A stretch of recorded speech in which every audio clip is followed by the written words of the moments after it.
Welcome. How's everybody doing? Good. Thank you guys for braving the terrible rain to make it here to see this show today. I know it's kind of gross outside. Welcome. My name is Adrian. I'm the Sakanaya student here at the Astor Place Wegmans Seafood Department. Sakanaya means seafood or fish. Sakanaya, fish market. Why did I? Oh my God, it's on my hat. Fish market. Sakanaya. Okay. Means fish market. That's what we're trying to achieve here today at Wegmans. We have our Toyosu tables. These two tables are full of fish that we fly in overnight from Japan. So this fish goes from Tokyo, JFK to our door. There's no layover, there's no exchange. It's all fresh, guts inside, never frozen. Really beautiful stuff, very special. And here in the middle, we have our fishmonger's table. Fishmonger's table is what's special today. So myself and the team, we kind of come up with what we think is we want to feature. Right now it's ayu. Ayu is a very special fish. It's full of roe. You can salt grill it just like it is. Very, very flavorful. Over on the right side, we have our domestic table. Our domestic table is where you see fish that you're probably used to seeing in most American markets. You have your snappers, your salmons, your black sea bass. We do have an oyster table and shellfish table now over here too. On the other side of this red flag, that's where we have all of our cuts. So all of our saku blocks, all of the fillets that we make out of the fish that we cut every day.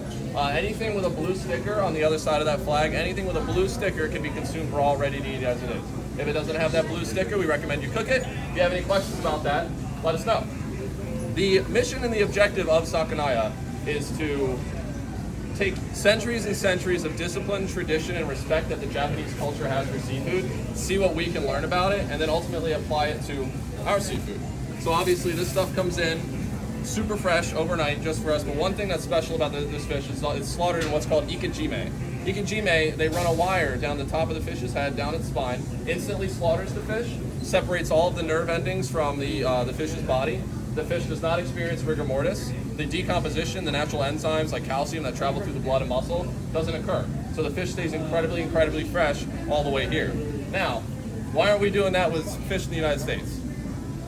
So what can we learn from this? What can we apply to what we already know from fish in the United States? Maybe we can pay the fishermen a little bit more. Maybe they can sell a product that nobody else is doing in the United States. And we can feature something and we can make seafood more accessible to everybody.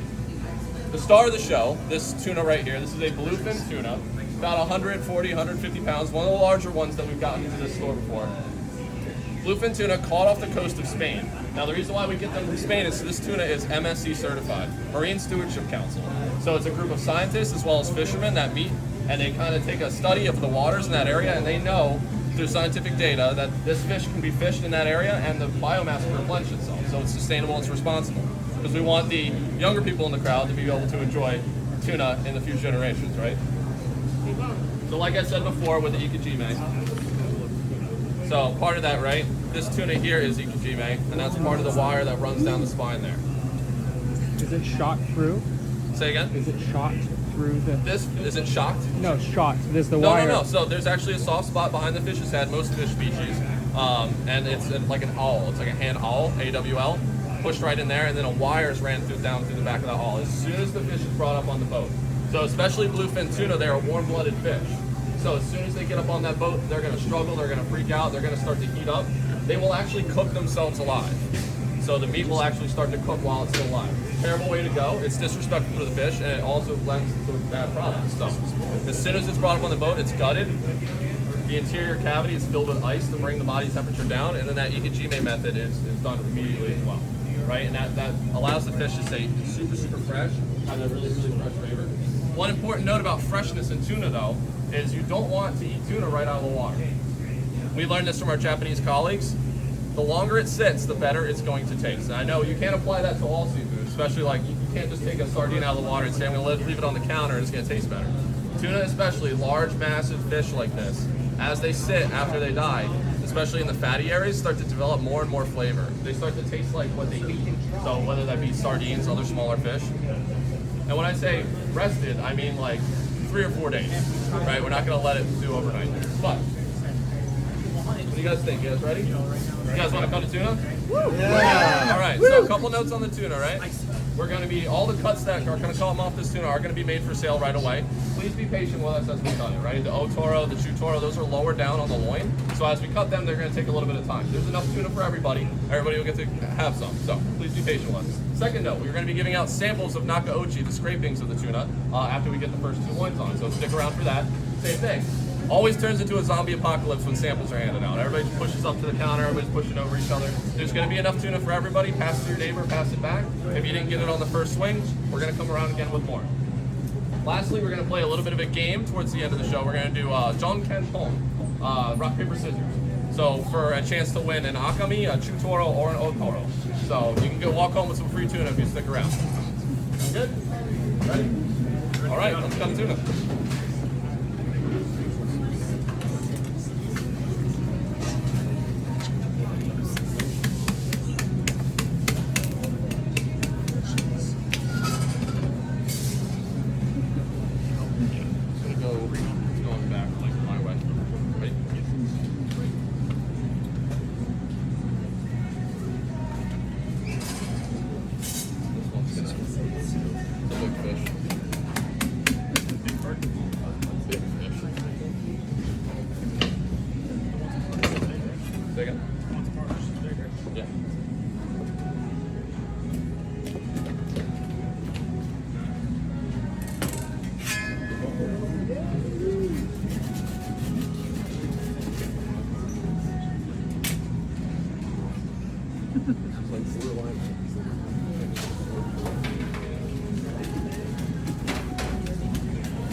It hurts. I have a callus right here. That's why these are wider on this. Okay.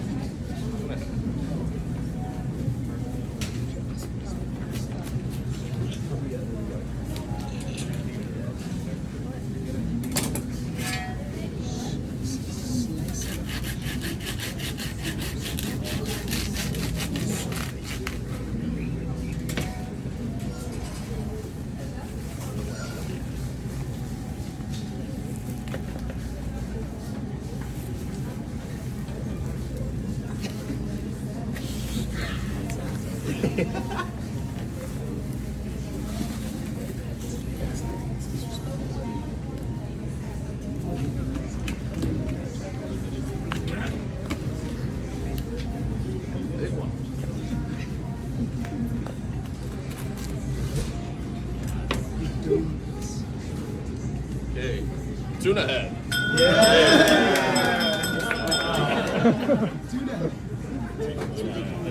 There is a lot of meat in the tuna head, right? So there's two large loins in the back there. There's also the cheeks and the eyeballs too. And if the customer wants them, we can cut it out for him. So.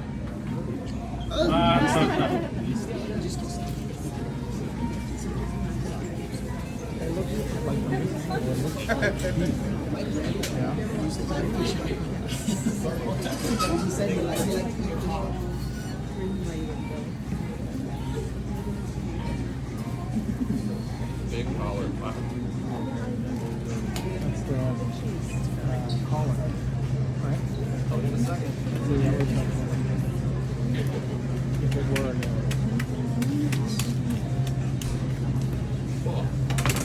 Kama. Yeah.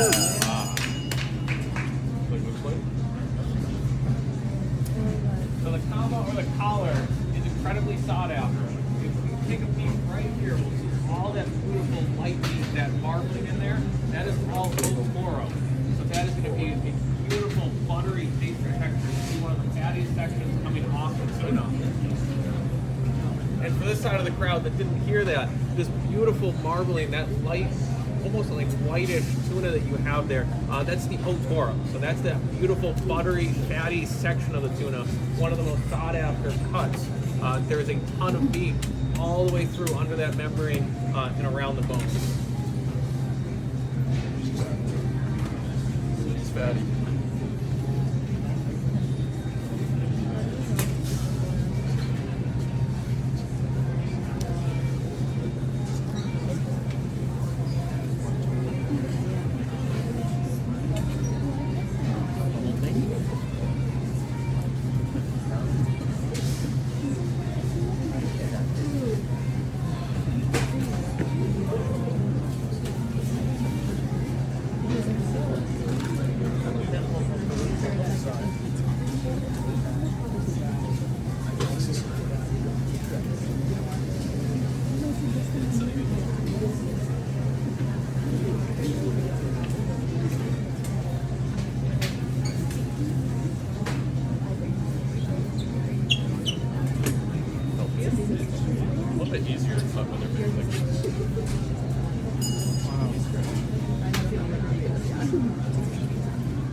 Still attached up there. So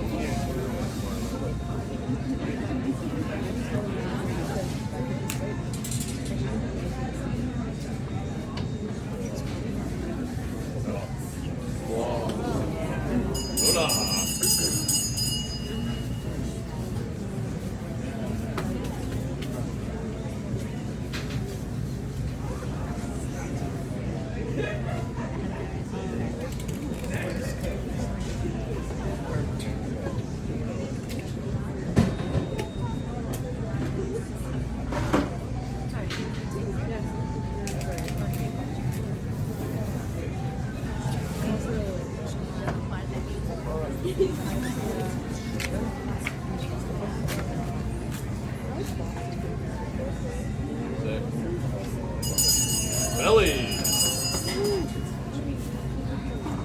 So it's right here. Yeah.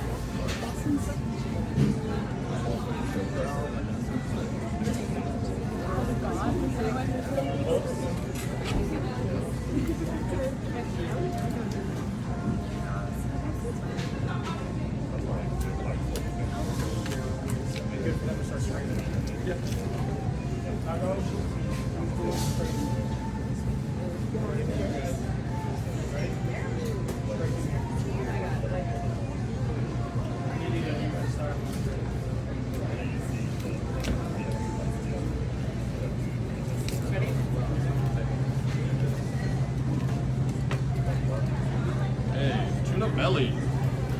Hey. So, this is the belly section of the tuna, and I'm going to come that way too. This is the belly section of the tuna. So up here you have your akami. That's like your lean tuna, what you're probably used to seeing in most like tuna rolls, right? Here you have your chutoro. Chutoro is that medium fatty. And over here is your otoro. Otoro is the highest level of fat on the fish. It's the most desirable. It's also the highest price point. My favorite personally is the chutoro. I think you get a little bit of both, right? And it doesn't break the bank. Otoro, especially, it's like Wagyu steak. You know, you eat enough of it, you're like, ugh. Like it's very, very, very rich.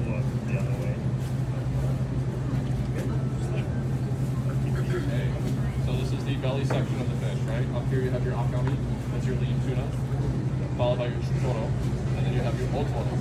Akami is like what you probably see in those sushi rolls. Chutoro is that medium fatty, so it's a little bit more desirable.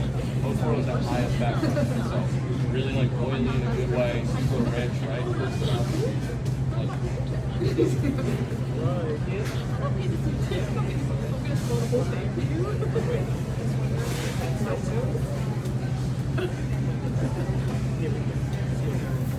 You guys have enough, I can just go.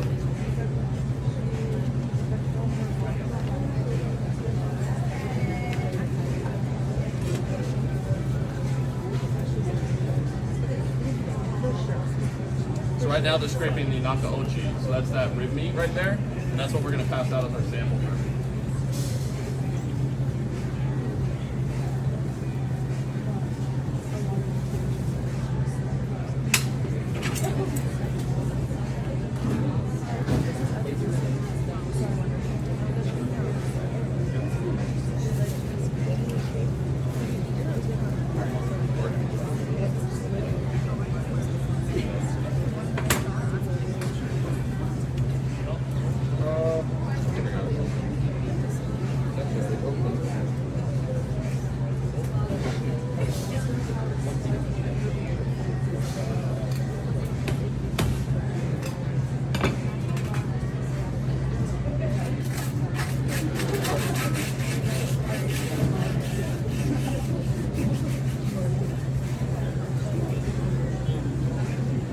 this is from inside the spine, just came out. Like anybody that's really into collagen, that's the jam right there.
Thank you. いただきました。いただきました。顔ちんとこですね。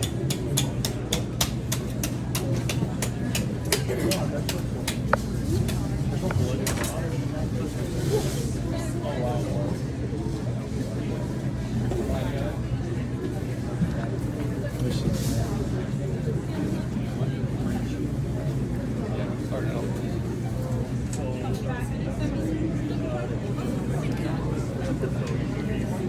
All right, everybody, one of the last parts of the show we like to hear every day. Right? We're going to play Japanese block paper scissors. Three cuts of food and we're talking about So how it works is you're going to yell John Kent pose. You're going to put up rock, paper, or scissors. The rule is you have to beat the 50 high. You lose. You got to put your hand down.